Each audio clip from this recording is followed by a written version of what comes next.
Voilà, nous sommes en 2024 et j'aimerais rebondir sur l'intervention de François Asselineau car un mot me paraît être le mot clé, le mot à retenir, la libération de la France. Alors je ne peux que répéter ce que je vous ai dit dans mes vœux.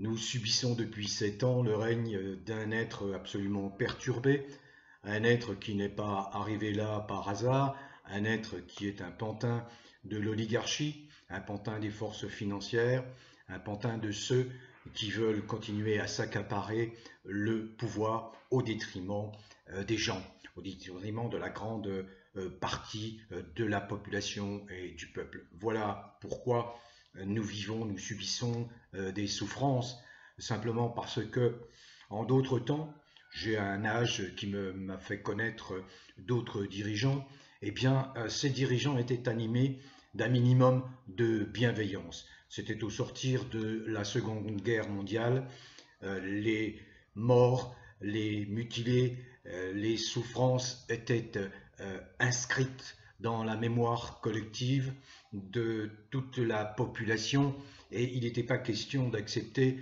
qu'un être abject, un être sans conscience, un être sans aucune humanité parvienne au pouvoir. Nous avons vu ce qui s'est passé au cours des 20 dernières années, la fin d'une génération d'hommes politiques, l'arrivée, l'émergence d'une autre génération totalement manipulée sous l'emprise des États-Unis, que je ne décris plus. Vous savez que mes propos sont extrêmement durs et le resteront très durs à l'égard de ce pays qui n'en est pas un. J'ai déjà expliqué dans de nombreuses vidéos il y a quelques années que les États-Unis avaient été et sont encore le malheur du monde. Il suffit d'observer l'histoire, comment s'est constitué ce pays. Eh bien, à coup de génocide, de massacre des Amérindiens, à coup d'esclavagisation des peuples, des populations africaines.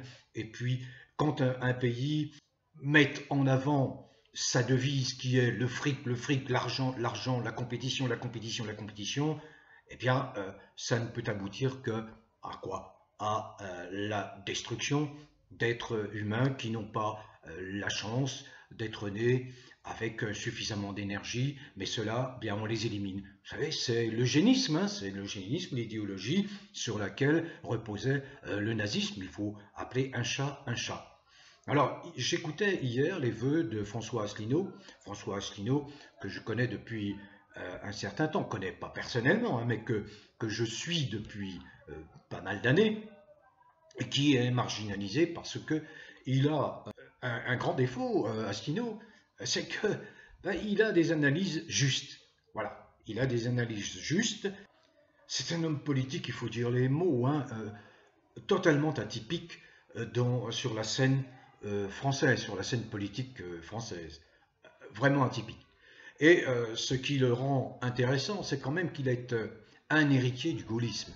Il est dans cette démarche gaulienne et gaulliste, à savoir que un peuple se doit de conserver sa souveraineté, un peuple ne peut avancer sur le chemin de son destin sans un minimum de valeur, sans grandeur. C'était le mot du général de Gaulle, la grandeur, la dignité, la conscience que on ne peut faire de choses vivifiantes, bénéfiques pour le bien du plus grand nombre sans être habité par des valeurs, de vraies valeurs.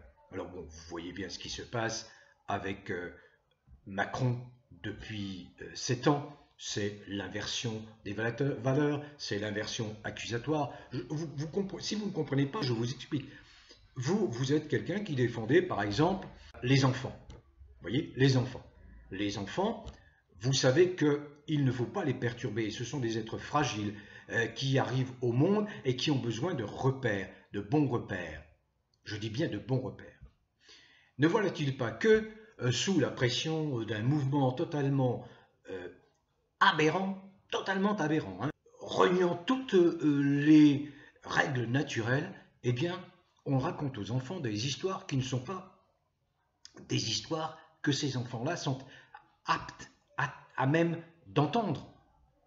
Parce que ça va les déstructurer. Eh bien voilà, lorsque Macron envoie des émissaires dans toutes les écoles maternelles, les écoles primaires, il a essayé de faire ça à l'étranger. Il a été renvoyé très vite. Il a été interdit de venir. Bien, lorsque l'on voit ces gens sans aucune vergogne, sans aucune retenue, venir dire à des enfants qu'ils ne sont pas ce qu'ils sont et faire la promotion d'attitudes, de comportements dérivants par rapport à la nature. Ça n'est pas bien. Eh bien, lorsque vous dénoncez ça, M. Macron a donné l'ordre à ses sbires, à ses séides, vous savez, qui ont très peu de conscience, d'attaquer les alerteurs qui défendent l'enfance. Vous voyez, c'est ça l'inversion accusatoire. Vous êtes dans le vrai, vous êtes dans le juste, vous êtes dans la vérité, eh bien on vous attaque. On vous attaque ou alors on vous muselle, on vous empêche de parler. Pas question d'empêcher la glissade infernale vers la dégénérescence, vers la décadence. Alors que c'est le fait d'une ultra minorité. Et là, je n'englobe pas du tout les gens, hein, je l'ai déjà dit, je n'englobe pas la grande partie des gens qui ont des orientations sexuelles, pas nécessairement les mêmes que la grande majorité des gens. Ce n'est pas ça. C'est un groupe bien à part, qui s'est accaparé ces orientations pour en faire un outil politique et qui s'est, grâce ou à cause de Macron, doté d'instruments de répression, de coercition. Si vous n'acceptez pas que ces gens-là, ultra minoritaires, imposent à la masse leur vue délirante. Voilà. Alors, j'écoutais donc François Asselineau, parce que c'est mon propos, je ne vais pas reparler de ça, vous connaissez mon combat pour protéger les enfants, parce que derrière tout ça, il y a des gens qui veulent absolument légaliser, vous vous imaginez, mais c'est affreux, c'est abject, c'est abominable. Leur objectif, c'est de légaliser la pédophilie. C'est affreux. Avec l'assentiment de 90% de la classe politique. Eh oui, qui ne dit mot consent. Donc voilà, je disais, je suivais Asselineau, et Asselineau, effectivement, est marginalisé. Il est empêché de s'exprimer. Les médias, aux mains des ultra-riches, des oligarques, s'arrangent à chaque rendez-vous électoral pour le mettre à l'écart, ne pas lui donner la parole. Bon, il y a là effectivement un problème grave. Il n'y a manifestement plus de démocratie, mais ça je ne vous apprends rien en France, parce que la démocratie s'appuie sur quand même 4 piliers, dont la presse. Qu'est-ce qui reste en réalité de la presse? Moi qui suis issu de ce métier, de la presse, il n'en reste rien. Il n'en reste rien. Je me souviens, je l'ai déjà cité, en 1980, Le Monde, qui était encore auréolé de son objectivité, de la qualité de ses analyses, de sa pertinence, Le Monde, qui faisait montre de panache, en 1980, a édité un supplément qui s'appelait « La presse aux mains des marchands » en 1980. Bon, Le Monde, on sait, a connu des aventures diverses, plus ou moins financées par le misanthrope Bill Gates, hein, qui veut lui détruire les 90% de l'humanité, dans la même ligne que tous les mondialistes auxquels M. Macron appartient. Alors l'intervention d'Asselineau est assez remarquable, je vous y renvoie, je mettrai le lien, mais je vais ajouter mon analyse. Vous savez, j'observe, je ne suis pas engagé, hein, je suis farouchement attaché à mon indépendance. Ça veut dire que, comme beaucoup d'entre vous, lorsque quelqu'un, un homme politique, propose des choses qui vont être bénéfiques aux gens, directement, individuellement, à ce moment-là, je m'y intéresse. C'est ce que j'ai fait avec, n'en déplaise à certains, qui tout de suite se mettent dans une position d'insulte. Non, c'est pas bien ça. Je l'ai fait avec Mélenchon.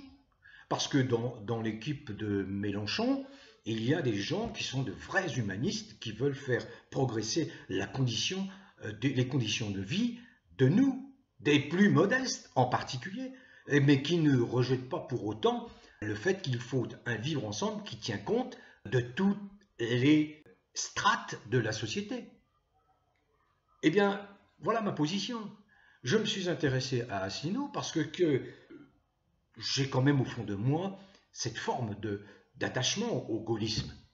Et mes engagements le prouvent, les engagements par le passé. Asselineau fait partie de ces gens qui me paraissent authentiques. Asselineau qui a créé l'UPR en 2007. 2007, c'est l'année sombre où on voit un Sarkozy contourner le peuple et puis faire voter par le Parlement, réuni en congrès, faire accepter le traité de Lisbonne qui était ni plus ni moins qu'une insulte, un camouflet adressé aux Français qui, 2 ans auparavant, avaient rejeté à une forte majorité de 55% le traité constitutionnel européen, qui est le traité constitutionnel qui, aujourd'hui, régit, organise la vie de l'Union européenne, c'est-à-dire l'Union européenne complètement phagocytée par les forces financières, par les forces de l'argent, par les lobbies pharmaceutiques, complètement en dehors de la vie des gens, des Européens. Alors il y a des pays qui ne s'y trompent pas, hein. Par exemple prenons la Hongrie, mais d'autres pays ne s'y sont pas trompés. Prenons le Royaume-Uni, qui en 2016, sous la pression des Britanniques, eh ben, le Royaume-Uni a organisé un référendum et a décidé de quitter l'Union européenne. S'en porte-t-il plus mal? Pour autant, pas du tout. C'est ce que dit d'ailleurs Asselineau, pas du tout. Quand on voit l'état de la France sur le plan économique, c'est un véritable désastre. C'est vrai qu'il faut rappeler cela, nous sommes endettés à hauteur de plus de 3 000 milliards.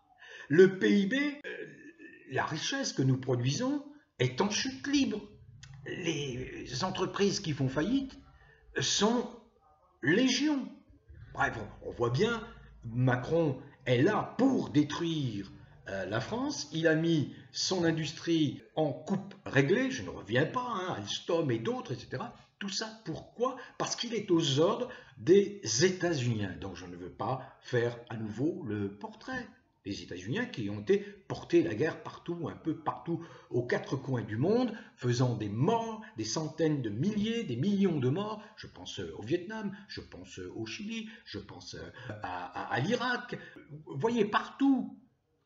Je pense à la Libye plus récemment. Voilà. Ce ne sont pas des colombes, les États-Unis, pas du tout. Ils ont consolidé une tête de pont qui s'appelle Israël et on voit bien ce que fait Israël aujourd'hui. Bien sûr que le Hamas n'est pas exempt de responsabilité, mais je le répète, comment si on vient chez vous, on vous dit fichez le camp, vous n'êtes plus chez vous, et on vous prend, on vous spolie, on prend vos biens et vous ne devenez plus que des errants, vous n'avez plus rien. Comment l'accepter? Mais c'est cela. Donc le Hamas, il est dans son rôle parce qu'il veut que les Palestiniens retrouvent leur souveraineté, retrouvent leur terre, la terre de leurs ancêtres. Alors voilà, c'est ça les États-Unis. Et ce sont les États-Unis qui mènent la danse en Occident, à travers le bras armé de l'OTAN. Ils vont déstabiliser, ils cherchent à déstabiliser la Russie depuis la 1991, date de l'effondrement du bloc soviétique. Ils n'ont aucune parole. Donc, ils essaient de déstabiliser la Russie en verrouillant complètement le malheureux pays qui s'appelle l'Ukraine, mais qui n'a aucune chance de s'en sortir. Aucune chance de s'en sortir. Les États-Unis sont quand même un géant au pied d'argile. Les États-Unis sont à la tête, et c'est un triste record, d'une dette mais colossale. Allez, je ne sais pas, je vais peut-être dire des bêtises, mais je pense que ça doit être maintenant 25 000 milliards de dollars. Tout ça financé par d'autres pays, mais d'autres pays qui se désengagent de ces États-Unis et qui rejoignent les uns après les autres les BRICS. mis à part l'Argentine qui s'était engagée pour aller vers les BRICS, mais qui a élu un président qui, à mon avis, va faire beaucoup de mal aux Argentins. Bref, dans la ligne de tous ces gens qui vivent heureux dans la décadence. Alors, je conclus parce que j'ai été un peu long, bavard. Moi, je suis observateur, donc je prends ce qu'il y a de meilleur chez les uns ou chez les autres.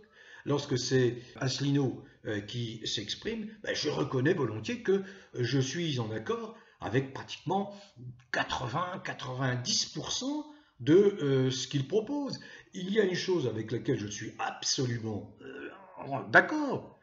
Nous n'avons rien à faire dans cette Union européenne, rien à faire. Les Français l'ont dit en 2005, ont voté contre cette Union européenne, en tout cas sa constitution actuelle. Nous n'avons rien à faire. Nous n'avons rien à faire de cette monnaie qui s'appelle l'euro et qui est adossée en réalité, qui est un sous-dollar.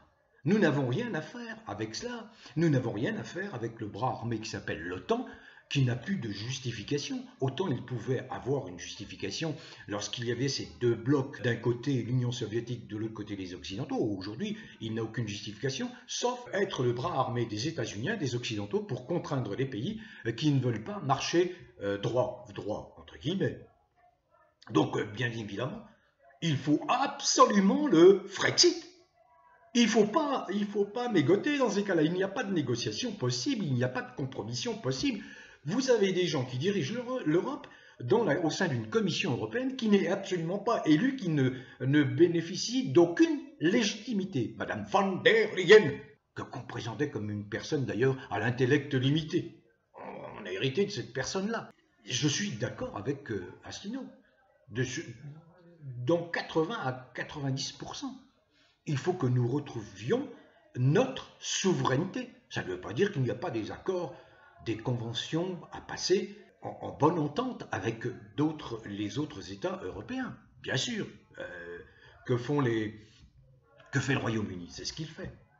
Mais voilà, j'observe François Asselineau, qui risque d'avoir beaucoup de difficultés encore, sauf qu'il a une audience très forte qui a cru considérablement au cours des dernières années sur les réseaux sociaux. Et il mesure sa notoriété au cours de ses déplacements. Et alors il y a les autres que j'ai cités souvent. Il y a Florian Philippot, il y a Nicolas Dupont-Aignan.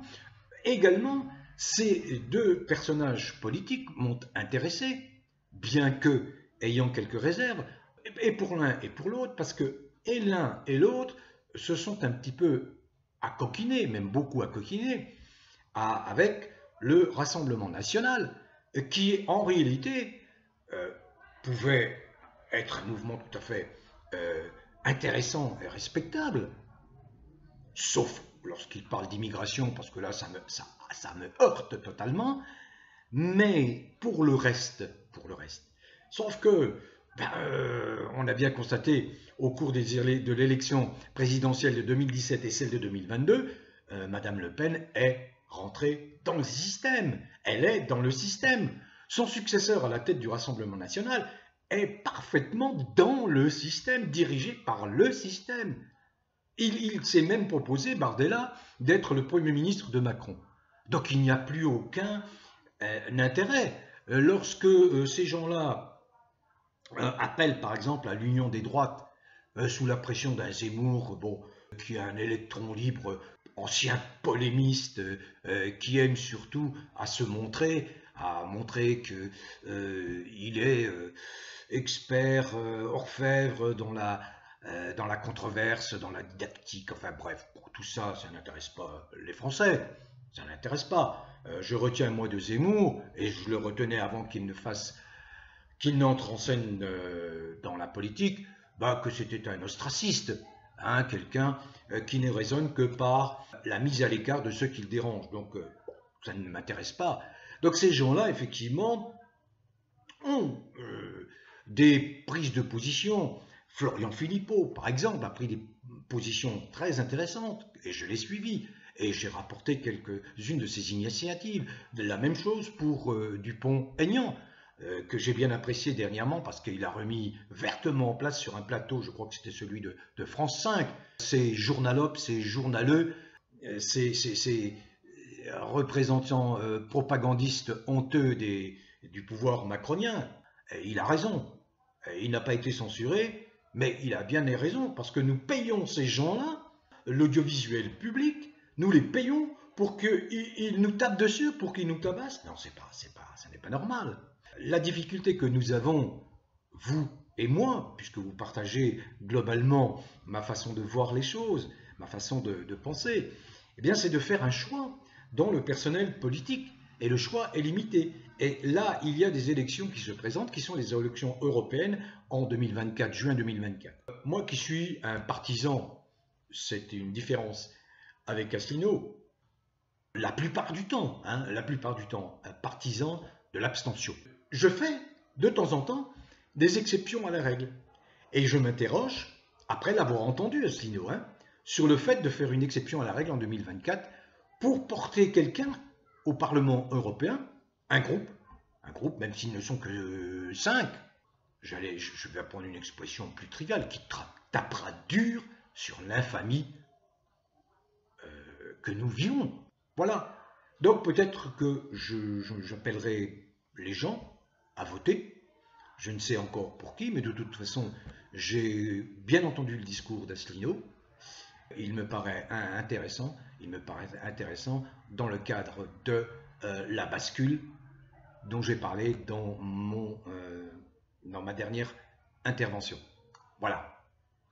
C'était juste un commentaire que je voulais vous faire en ce tout début d'année. J'aurai l'occasion de dire, bien que n'étant pas engagé politiquement, je reste observateur, et je l'ai déjà expliqué au fil de mes vidéos depuis 5 ans, 6 ans, ce qui est important, ce qu'il faut vraiment modifier, sans pour autant entrer dans une révolution violente, mais il faut créer les conditions d'une bascule, d'une véritable bascule.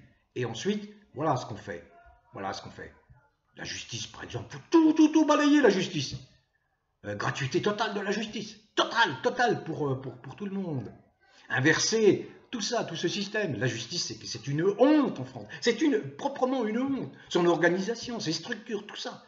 Vous savez, l'État français est devenu un mastodonte, un mammouth incontrôlable, avec à l'intérieur des clans qui dirigent, qui vivent en autarcie, surpayés. Je me souviens d'un monsieur, son nom m'échappe, par qui me pardonne, mais il avait mis en exergue le fait qu'il y avait 600 hauts fonctionnaires qui grattaient combien par mois? 30 000 € par mois. Pourquoi faire? Pour nous empêcher de vivre, pour faire passer des directives, des circulaires, des projets, etc. Pour contraindre. Tout ce qui est numérique, dehors. Tout ce qui est intelligence artificielle, c'est du pipeau, dehors. Tout ça, c'est pour vous contraindre. Bon, j'aurai l'occasion d'y revenir.